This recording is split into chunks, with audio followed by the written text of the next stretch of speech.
Greetings, fellow detectives. Wizard Kitten here, bringing you a new Nancy Drew analysis video. Today's video is brought to you by the patrons over at Mystique Manor and by all the official fellow detective channel members. If you too would like to support the channel and gain access to exclusive features, check out patreon.com/wizardkitten to become a patron, or click join next to the subscribe button to become an official fellow detective. In today's video, we are continuing our series where I take a single Nancy Drew game and examine the deeper theme or meaning underlying the mystery. I've done this now for Danger on Deception Island and Last Train to Blue Moon Canyon, so I'll be sure to link those videos in a card in the upper corner. Today, though, I thought we'd talk about what I consider an underrated gem of the classical era, the haunted carousel. This fun little case follows Nancy as she solves the mystery of a missing carousel horse and malfunctioning amusement park rides.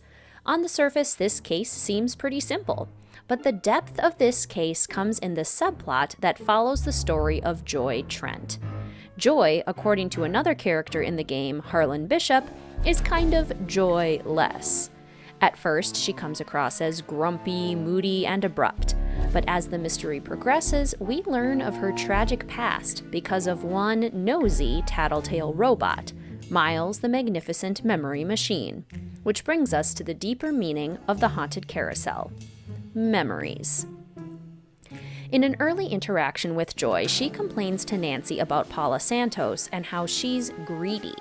At this point, we know nothing of Joy's past, but it's clear that she has hard feelings towards Paula for unknown reasons.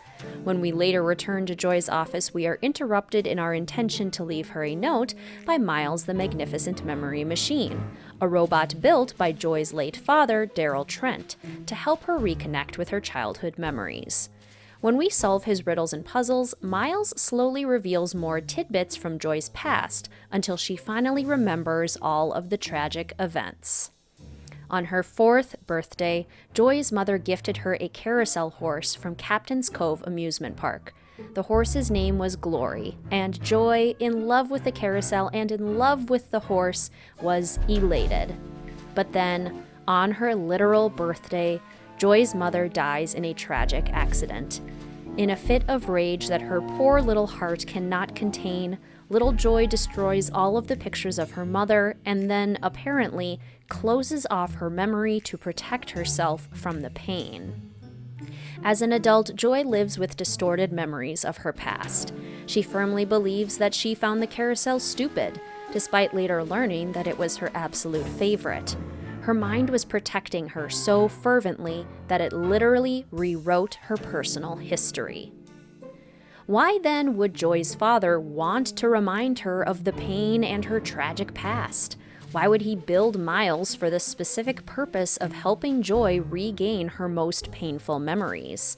Because, as Miles the Magnificent Memory Machine says best, even bad memories have a place in a good life. By cutting off the most painful memories of her past, Joy also effectively cut off the most loving memories of her past. By forgetting her mother so entirely, she may have protected herself from the pain of her loss, but she also forced herself to forget the love, affection, and fun that preceded the loss. This game brings up such an interesting conversation about the role of memories and grief. I've heard it said once that grief is knowing that you won't have the opportunity to make new memories with those you have lost. We may have a brain file of dozens of wonderful memories that we shared, but knowing that those memories are now all that we have is what makes loss so painful. The haunted carousel also does a wonderful job of acknowledging that the passing of someone we love is not the only form of loss that we experience in life, and therefore not the only time that memories play a role in our quality of life. Take, for example, Harlan Bishop, who made mistakes in his past and spent time in prison as a result. Unlike Joy, Harlan is keenly aware of his negative memories of his past, and he actively uses them to make a difference in his present. He is honest with his employer about his past and uses his memories of the past to motivate him in the now. He isn't stuck like Joy. Rather, his memories propel him forward. The Haunted Carousel also centers around the historical backdrop of Rolf Kessler, the eccentric designer of some of the world's most renowned carousels. At one point in the mystery, we find a presumably unsent letter from Kessler to his estranged wife, Amelia, who left him after being unable to handle his eccentricity and erratic mood swings. In the letter, it is clear that Kessler is still processing the loss of Amelia in his life and is firmly stuck in the past.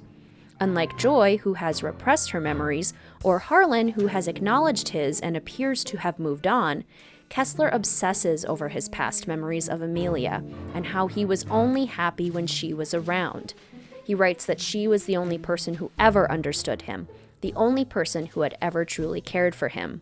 He cannot move on because he does not believe that he has a future without her.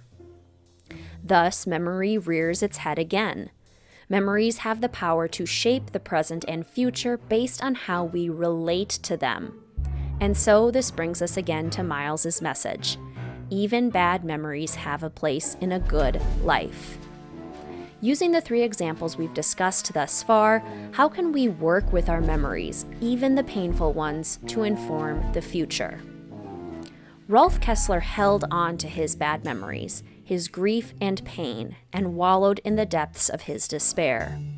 It is completely normal to sit in sadness after a tragic loss, and many people, including quite possibly Rolf Kessler, live with depression and fight a daily battle to even go about regular life. But Kessler lived in a time where mental health was not considered legitimate, and any invisible ailments often went untreated, or were treated ineffectively. Kessler was written off as an eccentric loner, a creative genius certainly, but a man on the fringe of society nevertheless. He never got the help he needed, and his so-called bad memories, his haunting thoughts and sleepless nights, caused him to sink into further isolation. But bad memories can have a place in a good life when they are honored, validated, and heard, and then worked through. Kessler did not have help to work through his memories or feelings, and therefore struggled to find a happy life. Joy Trent dissociated from her bad memories, erasing them from existence and unconsciously ignoring them. Again, avoiding bad memories is a very human instinct, but avoidance only leads to unresolved pain that arises in mysterious ways, like unconsciously retaliating against your boss by shutting down a roller coaster, instigating a lawsuit, and ruining her business for several days while repairs are made. For Joy, reuniting with her memories with Miles's assistance is deeply therapeutic. Once she can address the pain of her past and sit with the bad memories of loss, Joy is able to recognize that the good memories were only possible with the bad. One can escape the pain of loss by closing oneself off from love, affection, and companionship. But then one is destined to live a lonely, isolated, and rejecting life. Joy's story teaches us that it is better to have loved than to have never loved at all. Lastly, Harlan Bishop accepts his bad memories and has come to terms with them, allowing him to move forward in his life, pursue new opportunities, and grow as a person. Whatever regret or guilt that Harlan feels when his memories arise has transformed into motivation and a sense of purpose. Harlan is a shining example of what Miles the Magnificent Memory Machine preaches. If you sit with your bad memories and see what they have to teach you, then you are well on your way to a good life, or at least one that feels significantly more fulfilling. So there you have it, fellow detectives. A little deep dive into what I believe is the deeper meaning of the Haunted Carousel. Behind the roller coasters, carousels, and arcade games lies a moving and authentic message of the importance of memories and how we use the past to inform our present. Who knew that such a sweet little game could have so much depth? But what do you think, fellow detectives? What do you think is the deeper meaning of the Haunted Carousel? Do you agree with my analysis? What do you think of Miles's advice? Which game's deeper meaning should I tackle next? Let a Wizard Kitten know in the comment section down below. If you really enjoyed this video, please consider hitting that like button or tipping me for the video with a super thanks next to the download button right beneath the video. If you would like to come join a fantastic group of fellow detectives at Mystique Manor as a patron for the channel, gain access to exclusive content, and support the making of more content like this, please check out patreon.com/wizardkitten. I also have channel memberships with exclusive badges and emojis to use during streams and in the comment section. If you'd like to support the channel by becoming an official fellow detective, click join next to the subscribe button. Please feel free to follow the channel on Instagram or Discord, linked in the description box down below. And as always, please feel free to like, comment, subscribe, and hit that notification bell for more Nancy Drew and Sims 4 content. Thank you so much for watching, fellow detectives. I will see you soon.